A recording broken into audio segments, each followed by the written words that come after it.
How can we be happy or happier if we're already happy? 7 happiness lessons. Salamat, Ama, dahil kayo'y maibigin and you never let us go. Teach us to know, to appreciate deeply the wonder of your stubborn love. At nawa ito maging baon namin, anumang araw ang dumating, anumang uri ng araw ang dumating, may isang hindi nagbabago, your love. Teach us to see that, teach us to celebrate that, and teach us, O Lord, to honor that. Forgive us our sins, cleanse us so we can see you face to face. We commit this time to you, asking you to be our preacher. Kayo nawa, Panginoon, na maging tagapangaral, yung magandang kalooban nyo, ipaunawa nyo sa amin, at kami naman maging masunurin sa inyo. We celebrate your goodness. Speak to your people, O God. Use only your servant as your tool, but be the speaker. In the name of Jesus, your Son, we pray with thanksgiving. Amen. 7. Magbilang tayo, ha? 7 happiness. 7 lessons in happiness. At ang ating pag-aaralan ngayon ay walang kamatayang storya ng tinatawag na prodigal son. At paano tayo kukuha ng kaligayahan sa isang kwentong tulad nito? Luke 15:11 to 12. Jesus told them another story. Once a man had 2 sons. The younger son said to his father, "Give me my share of the property." So the father divided his property between his 2 sons. Ang naging usual na paningin agad sa kwentong ito ay masamain yung ginawa nitong mas nakababatang anak. At laging siya ang kontrabida sa kwento. But he only asked for what was legally his. Well, we may feel some discomfort about him asking for his inheritance, but in the laws of Israel, children really had inheritance, and that was lawful. So he only asked what was lawful. He did not ask for his other brother's inheritance. He did not ask for his father's whole estate, only his part. And the father, you will notice, did not problematize this act of the son. Pag nagbabasa po tayo ng scripture, let's stick to the text. And the text never tells us na minasama nung ama na hiningi ng anak yung kanyang parte sa kanyang mana. So far, so good. Hiningi ng anak ang kanyang parte, ibinigay naman ng ama. No judgment there because the text does not pass judgment. Luke 15:13 to 14. Not long after that, the younger son packed up everything he owned and left for a foreign country, where he wasted all his money in wild living. He had spent everything when a bad famine spread through the whole land. Soon, he had nothing to eat. Pwede naman nakuhanin yung mana, invest, o ilagay sa bank, itago. Maraming pwedeng gawin. Ang piniling gawin nitong anak na ito, ilustayin yung pera niya. At hindi lang basta lustayin, it was not a bad business decision, it was not a bad investment in wild living. Kung ano man ang kahulugan ng wild living nung araw na yon. Pero may isa na agad na lesson in happiness here, na madalas hindi natin nakikita bilang mga anak ng Diyos. Kasi dinidemonize agad natin yung ginawa ng anak. The first lesson here is to enjoy. Enjoy your birthright, your inheritance. Enjoy your resources. And enjoy your time. Hindi natin ginaglamorize, ginagawang modelo yung ginawa ng anak. Pero, ba't kaya ikinwento ni Jesus ang kwentong ito? Surely, these stories, these characters, symbolize deeper meanings in life. But first of all, withholding judgment for or against the son, what he did was to enjoy. Ang pag-enjoy lang sabi, wild living, and he wasted all his money. But nevertheless, nobody can deny the fact that he had fun. He had enjoyment. And no one in the story condemned this man so far. The younger son knew his father and trusted him completely. Trusted in his graciousness. Ito ang kwento. Hindi yung pagkakamali niya Hindi yung paglustay niya. Ang kwento dito, kilala niya ang ama niya na pag hiningi niya, yung ganang kanya, ibibigay. Kilala ba natin ang ama natin? Hinihingi ba natin yung nakalaan naman talaga para sa atin? The younger son enjoyed his father's grace, though he was probably unworthy of it. But nevertheless, he enjoyed it. Enjoyment is probably the missing element in true faith and worship. Dito pa lang, meron ng challenge sa atin. And I ask you to look at this story from another frame, from another point of view, from the point of view of Jesus who was telling the story. Not from the point of view of the preachers and the churches that preach against what this son did in the last 2,000 years. Jesus was telling us a story, and definitely he had a purpose in telling us this story. And so far, we see that the son enjoyed his faith in his father. Malakas ang loob niyang humingi dahil kilala niya ang kabutihan ng kanyang ama na ibibigay yung kanyang hinihingi. Nagkamali lang nga siya ng paggamit, pero ibinigay. Yun ang unang kwento. Luke 15 to 16.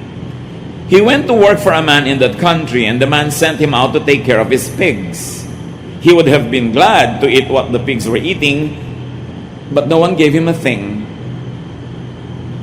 So matapos niyang lustayin ang kanyang kabuhayan, nagkaroon pa naman ng taghirap doon sa lugar na kanyang pinuntahan, nawala ng pagkain, kasi usually nun, pag nagka-drought, pag nagka-gyera, pag nagkaroon ng mga economic dislocations, nahihirapan ng mga tao at nadamay siya doon. Sana yung pera mo can be a shield against such crisis, such calamities. But he no longer had that shield. He was broke. Natulad na lang siya sa mga karaniwan. Pero ang kwento ay ito.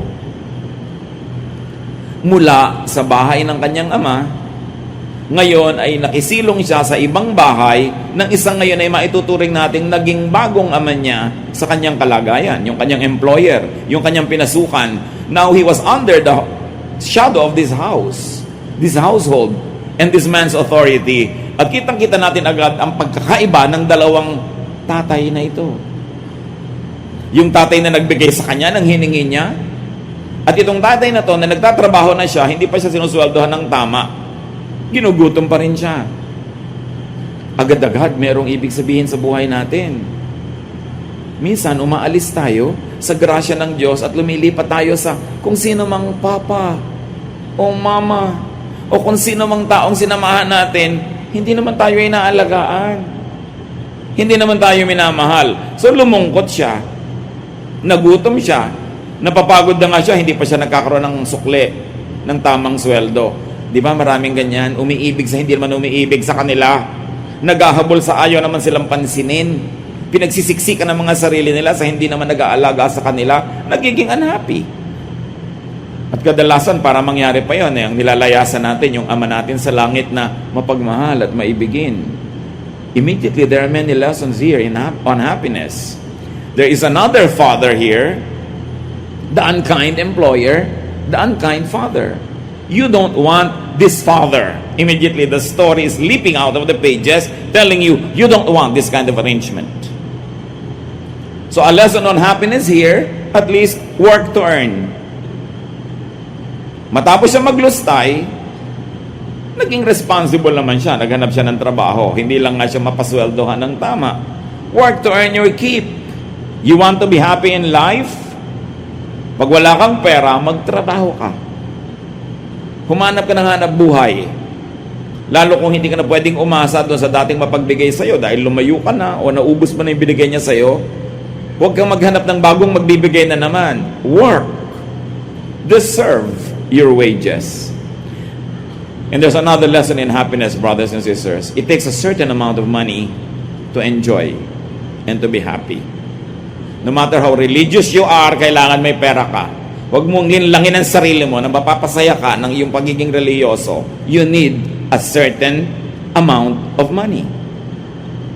Yung mga iba, ang lead by faith, mas panay ng panghihingi kong kanilang. So, dapat ang tao naghahanap buhay and adjust to your economic status. Sometimes there are reversals in our lives. Dati kang mayaman, medyo naghirap ka. Dati kang maunlad, medyo nasira yung negosyo. Adjust. You want to be happy? Adjust. Nothing is permanent. Not wealth, not even poverty.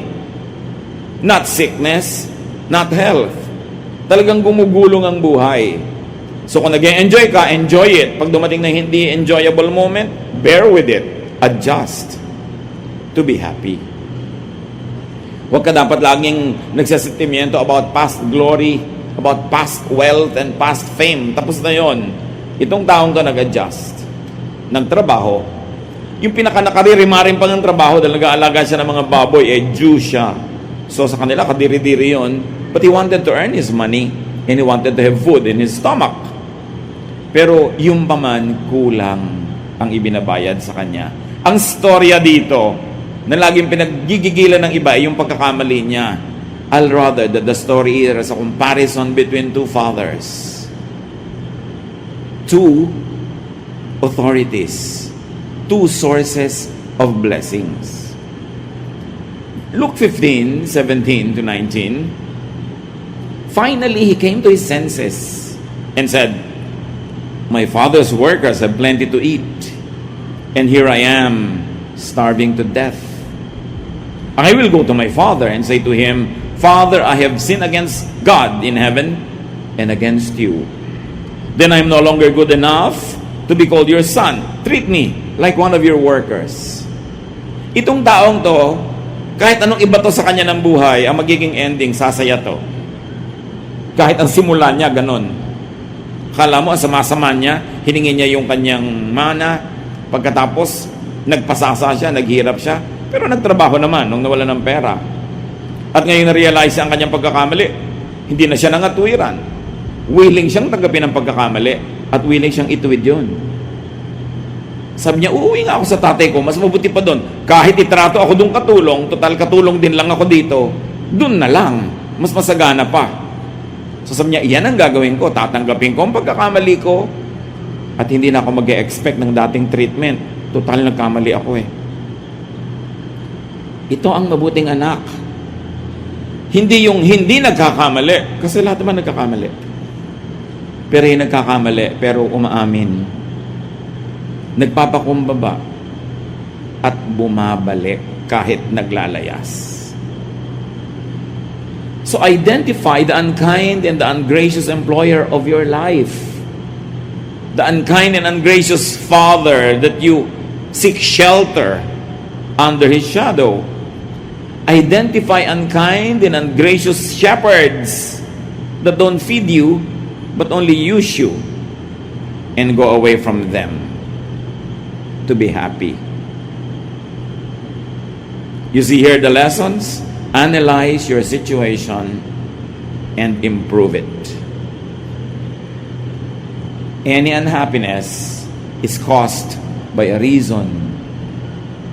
Dig deep, look into the reason, and correct mistakes. Bawa, meron kayong unhappiness sa mag-asawa, may dahilan yan. Hukayin ninyo, bunutin ninyo, para sumaya kayo.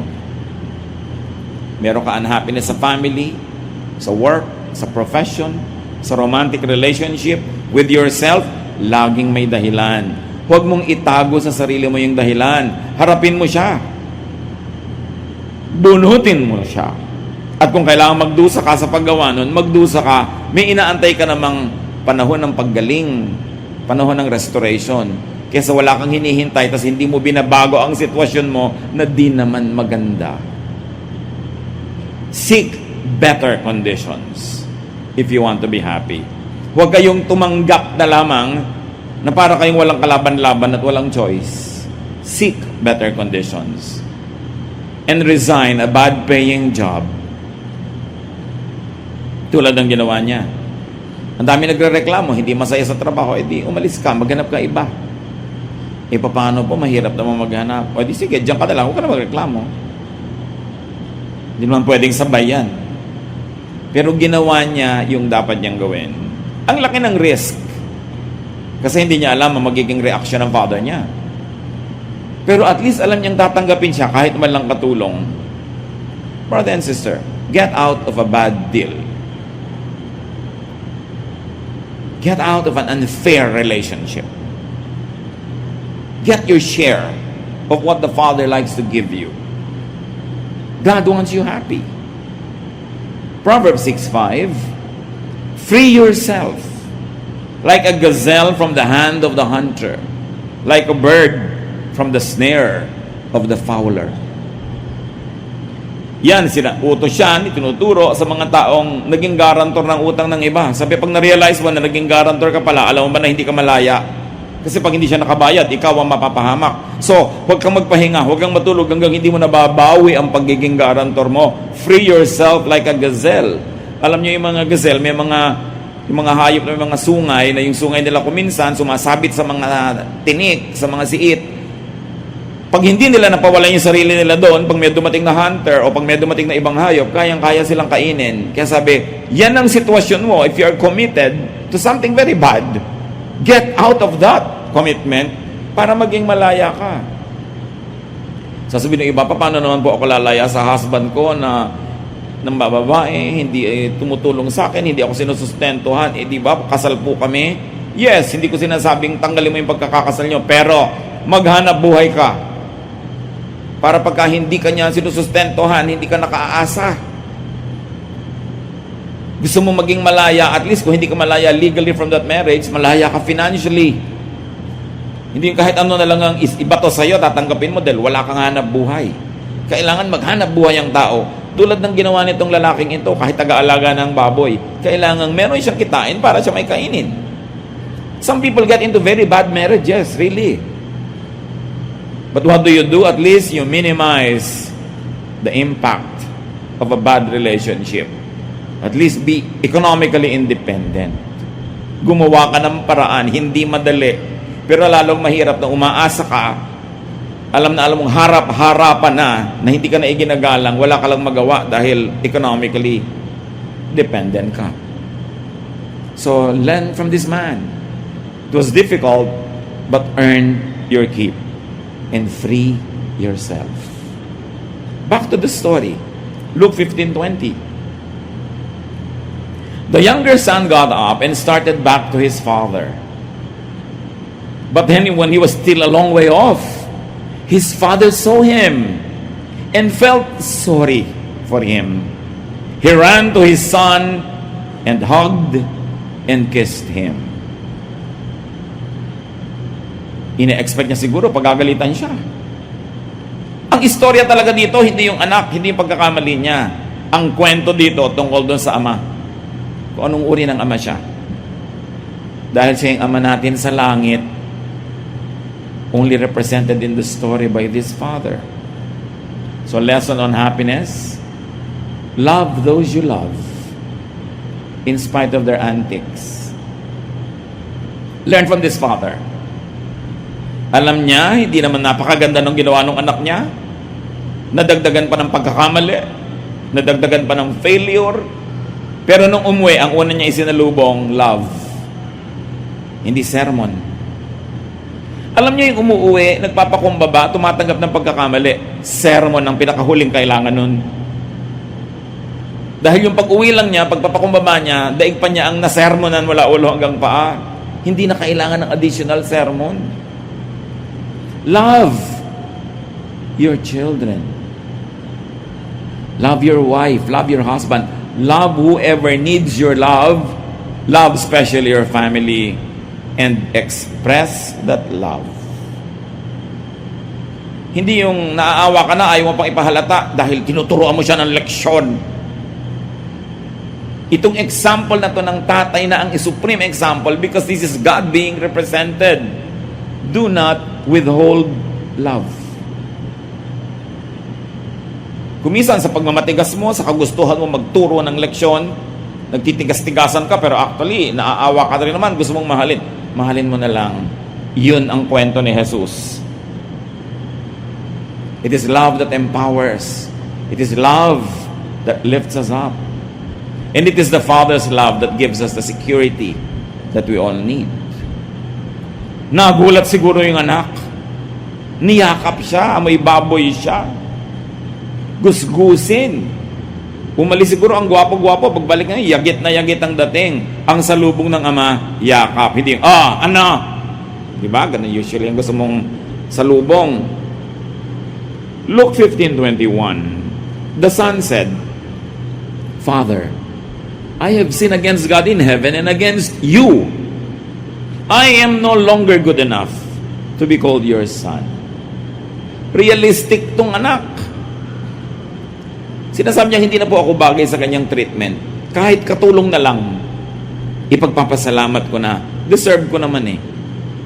So lesson on happiness, be humble to those that you offend, to those that you wrong, especially to those that you hurt. Hindi ikaw na nga nagkamali, ikaw pa itong matapang. Ito pa itong nagtatapang-tapangan, ikaw pa itong galit. Accept the fruit of your deeds. Naku, ikaw ay anak, nagkamali, grounded ka, tanggapin mo. Nagkamali ka eh. Willing na willing siyang tanggapin na maging katulong na lang siya. Meron kasing lesson dito on happiness. To be happy, you need to be forgiven. Hindi ka sasaya talaga kahit ka magpanggap, kahit maganda yung damit mo, kahit may pera ka, masarap ang kinakain mo. Kung alam mo na may ginawang ka ng mali at hindi ka humihingi ng tawad, ikaw na mismo, yung budhi mo na mismo ang magtatanggal sa'yo ng kaligayahan.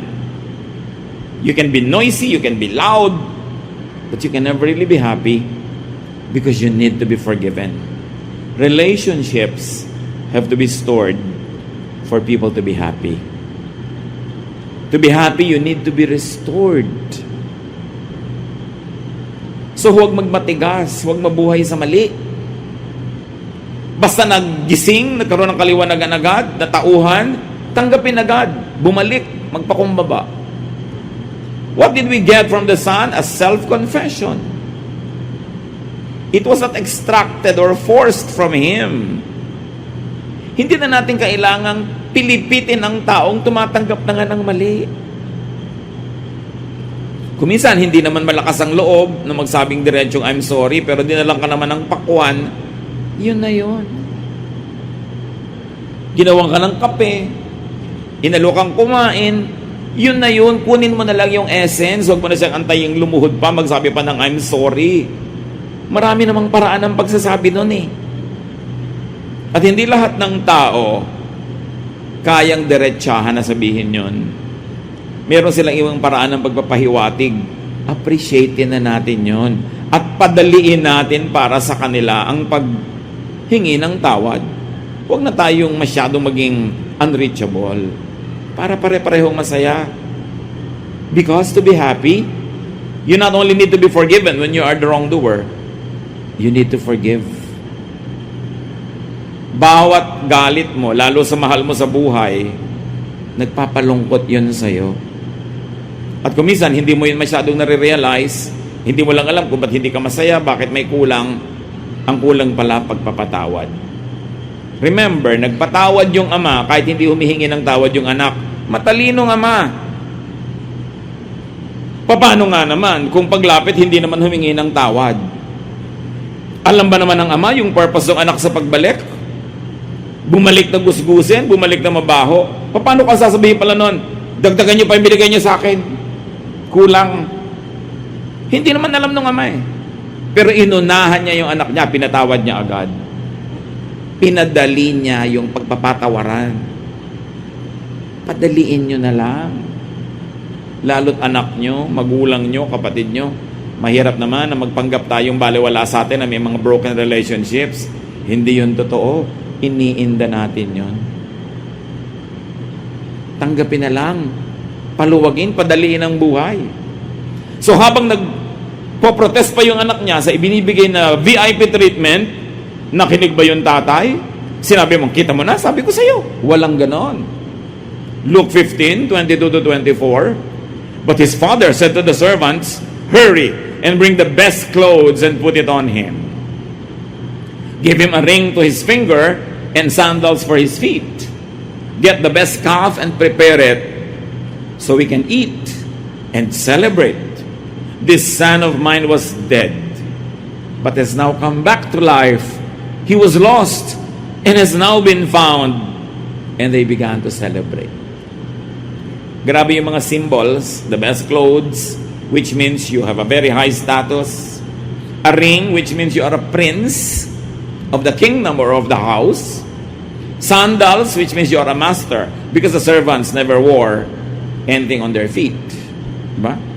At hindi lang basta kung ano-ano ipinahanda, yung best. Alam niyo yung mga may kaya nung araw, maski pa nga yung hindi masyado may kaya, basta na ipipilit nila, may inaalagaan silang special animal na kakatayin nila lang pag merong super great event.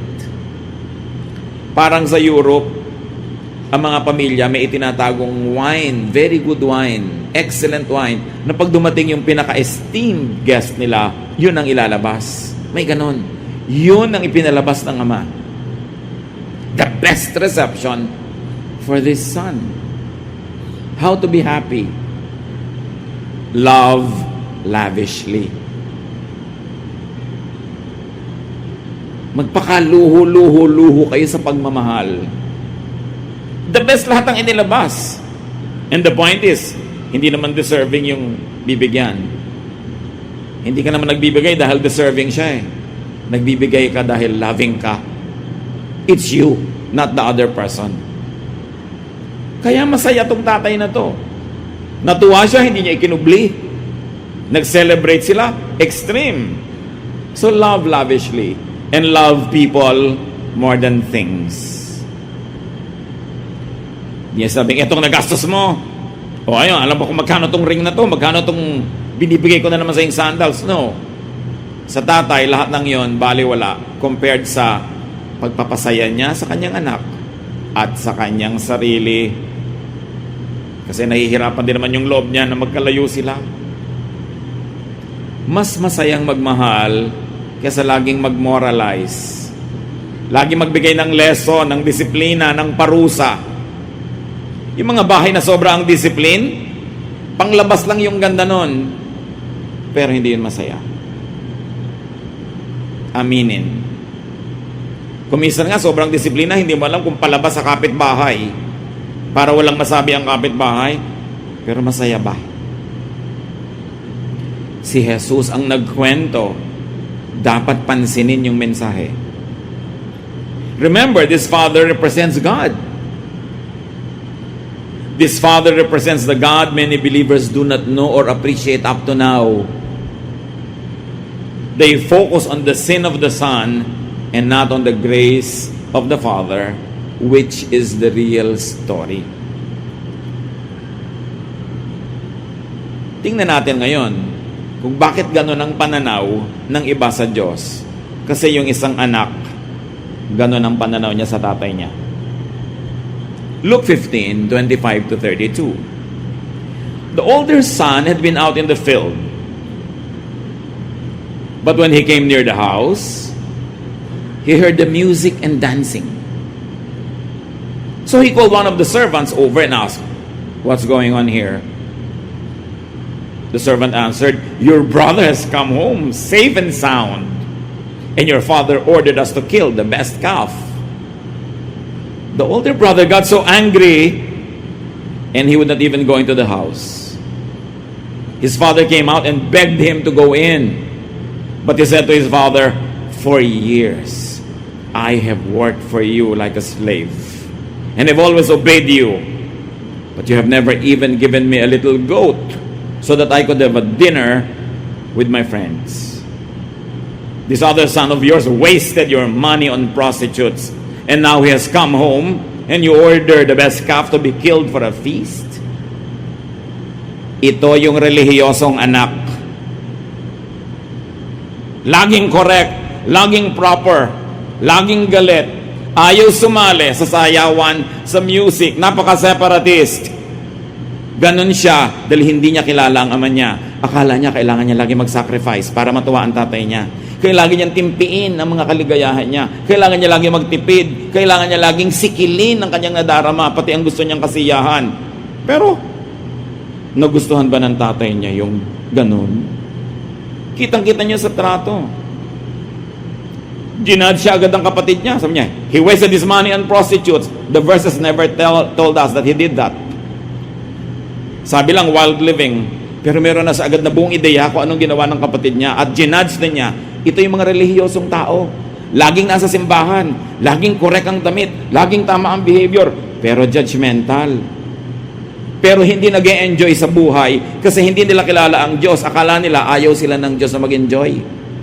Akala nila gusto ng Father in Heaven. Lagi sila nagtitiis, nagdurusa, naghihirap, serve ng serve. Pero yun naman pala, masama ang loob. Yun naman pala, kinikim-kim yung kanilang mga hindi nagawang party. Sabi, nandito ako lagi, serve ng serve. Ni isang maliit na kambing dyan, hindi wala ko nabigyan para mag-party. Yung anak mo na yan, kung ano na pinagagawa sa buhay, best animal pa ang pinagpiesta sa kanya. Di ba ganyan? Mga legalista, mga moralista. Laging parang tama. Pero hindi sila sapat na tama sila. Kailangan sila lang yung tama. These people are not happy being righteous. They have to be self-righteous. They are not happy just being holy. They have to feel holier than others. Ito ang dalawang mananampalataya. At ayun yung Ama na Diyos sa langit. Yung isa na hindi ganun kaligalista, pero kilala niya na ibibigay sa kanya at kilala niya yung Ama na patatawarin siya. Sa palagay niyo, sino sa dalawang anak ang mas malapit sa loob ng magulang? His father replied, verse 31, "My son, you are always with me, and everything I have is yours." Parang sinabi lang na tatay, sino may sabi ba sa'yo na huwag kang magpiesta? Ayan naman lahat, nandyan. Ba't di mo ginamit? Lagi kang pa-perfect dyan. Lagi na lang may utang na loob sa'yo ang Ama dahil hindi ka nagsasaya. Andyan lahat Everything I have is yours. What's your problem? Kita mo, hiningi ng kapatid mo yung share niya, binigay ko. Ba't di ka humihingi? Sino sa palagay nyo ang mas nakakakilala at mas nag-a-appreciate at magmamahal sa Ama? Yung younger son o yung older son? Sabi niya, but we should be glad, the father said, and celebrate. Your brother was dead, but he is now alive. He was lost, and now he's been found. At kung pwede lang idagdag dito, yung unsaid, you have always been here, but you are not really here. Like your brother, you were also dead, but now he is alive. You are still dead. You don't know me. You don't know my grace. You don't know how to enjoy your life. You think that you have to sacrifice every time to make me happy. I don't look for sacrifices. I just like to love you. Kailan kaya makikilala ng mga Kristiyano yung Ama natin sa langit na gano'n siya kabuti? Na pag nagkakamali yung kapatid natin, lista tayo ng lista, kwenta tayo ng kwenta, tuos tayo ng tuos, sumbat ng sumbat. Do you think the Father in heaven likes that? What He likes is to celebrate people who come back to Him.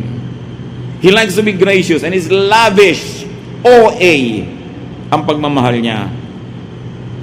Pag nalaman natin yon, kinilala natin yon, at hindi naman para gayahin natin yung nauna na maglustay, magwasak ng buhay.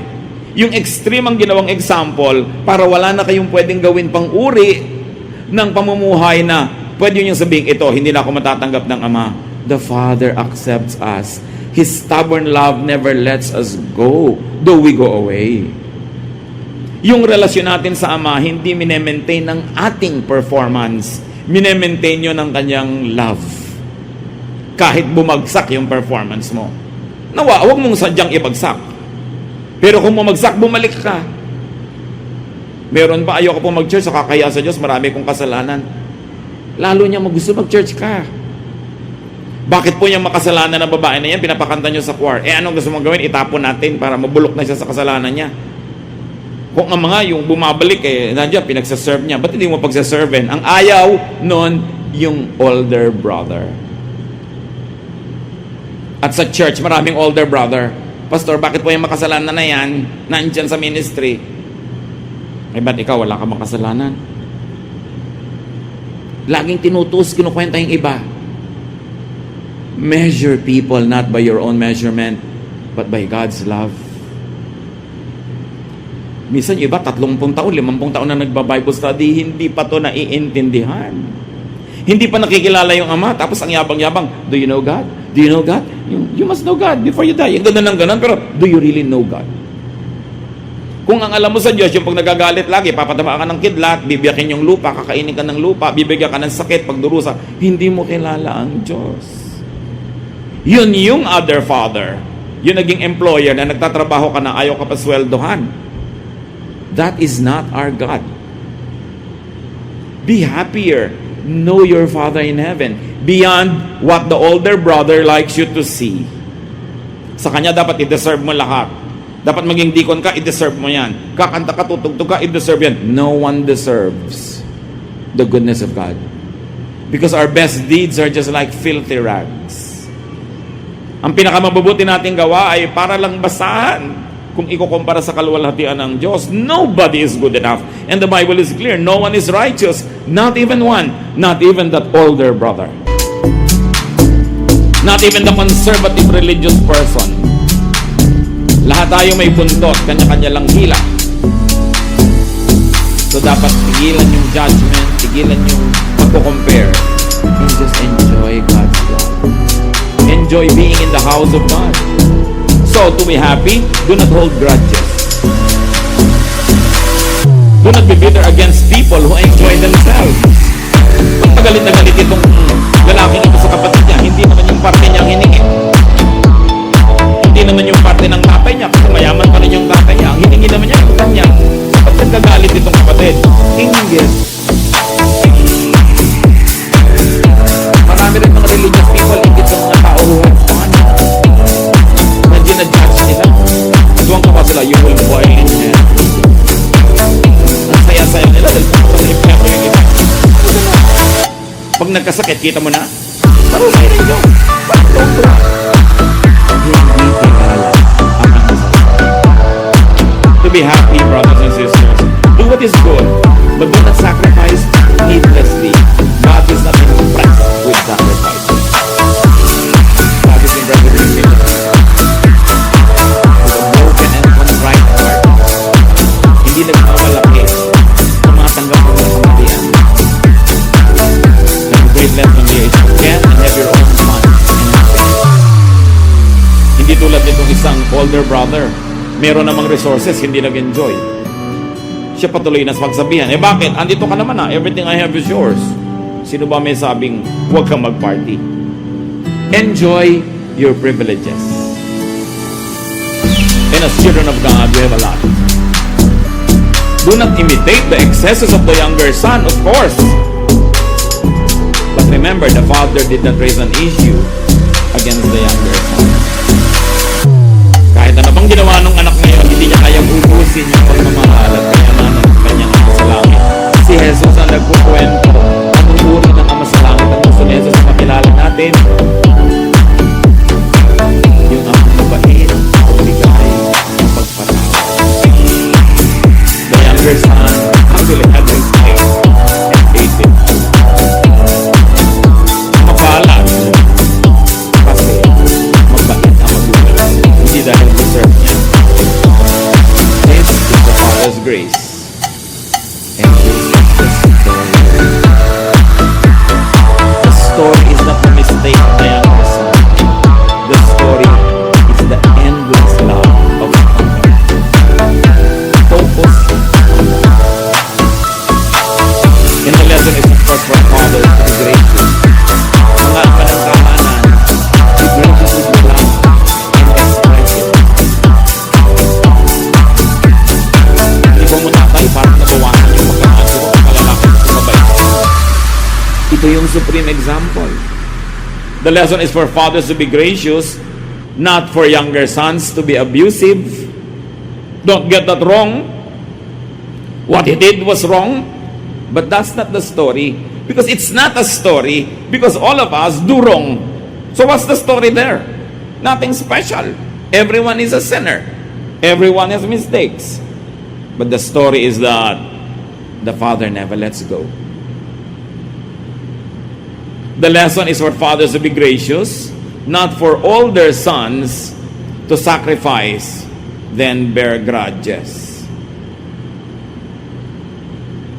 Meron pa nga dyan. 5 taon na ako nagsaserve dito, serve ako ng serve sa church. Pagkatapos nang namatay ang asawa ko, di ko kayo nakita. Di ba? Parang, I deserve it because I served.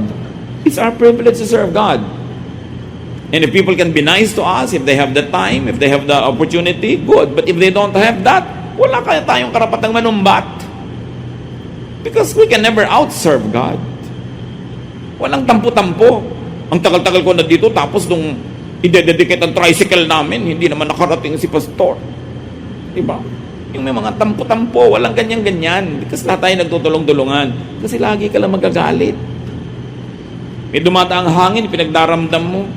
May kasama ka ng loob, ang dami-dami mong dala. Paano ka sasaya? Kailangan tanggalin lahat yan. Palitan ng pag-iisip.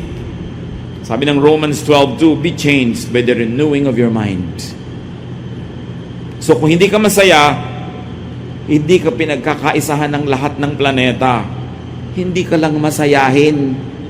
Palitan ang paraan ng pag-iisip, ng pakikitungo sa kapwa para sumaya-saya. Enjoy life. Sa palagay nyo, yun sa magkapatid, sinong nalugi sa dalawa? Di ba? Yung stricto. Siya ang nalugi. Ang ending naman nila, pareho lang silang nasa bahay uli ng tatay niya. Di pa siya nagka-fun. I'm not saying kapwapihin natin buong-buo yung ginawa nung isa. Pero ang point is, hindi siya nangimi na mag-enjoy kasi alam niya mabait ang tatay niya. Pero yung kalabisan na, syempre, hindi na natin dapat kopyahin yun. Be thankful for the Father's lavish love. Do not sacrifice all the time. Yung mga ate-ate na sobrang magsakripisyo para sa mga kapatid, niyayaya kayo ng nobyo yung magpakasal pero ayaw nyo pa dahil may pinapaaral pa kayong kapatid. Tapos ang gumraduate na yung kapatid nyo, pagka-graduate, nag-asawa. Eto kayo ngayon, si Tenta na, wala pa kayong BF. Naalala naman kaya kayo ng kapatid nyo nung hipag nyo. Ibig sabihin, yes, be nice, be good, but don't always sacrifice. And do not sacrifice your own dreams for the dreams of other people. Kahit kapatid nyo siya. Because at the end of the day, people will be selfish. They will take care of themselves. They will not even remember you. Swerte ka na kung napaalala ka pa. Lalo kung nag-asawa pa to ng maramot. Kawawa ka ngayon. Ano magagawa mo? Lumipas ang pagkakataon. Kakanta ka kasabay si Tilly Moreno. Alam niyo yung kanta? Saan ako nagkamali? Saan ako nagkamali? Yan. Dahil sinakripisyo mo ang buhay mo. Sino ba may sabi magsakripisyo ka? So gumawa ka ng mabuti, pero isabay mo rin yung sarili mo sa enjoyment, hindi yung nakastop ka, sila go. Kasi ginoglorify yan ng relihiyon, pero hindi yan ang ginoglorify ni Jesus. Jesus wants you to have fun. It's no simple story that his first miracle was to make wine. And Jesus was called a glutton and a drunkard because he was in every party. When will you know Jesus, the real one? He sets people free. May babaeng nagngangalgal sa paanan niya. Hinayaan lang niya. Sabi ng isa, kung alam lang niya na masamang babae yan, hindi siya papayag. Alam nga niyang masama, kaya siya pumayag. Dahil sa kanya, he's a friend of sinners and tax collectors. Dapat ang mga Kristiyano, friend of sinners and tax collectors, hindi judges of sinners and tax collectors. Kasi ang may papel nun yung Pharisees, not Jesus. It is the wrong father. Yung father na inaalagaan mo na yung baboy niya, ayaw ka pa sweldohan. But the gracious Father is kind. Love lavishly. Magmamahal na rin lang kayo, lagyan niyo na ng feelings para masaya. Pag may pagmamahal kayo, hindi nyo ibinibigay, nagkakasakit kayo. Kasi hindi na express. Express it. And be happy. Mga kapatid, learn from this story.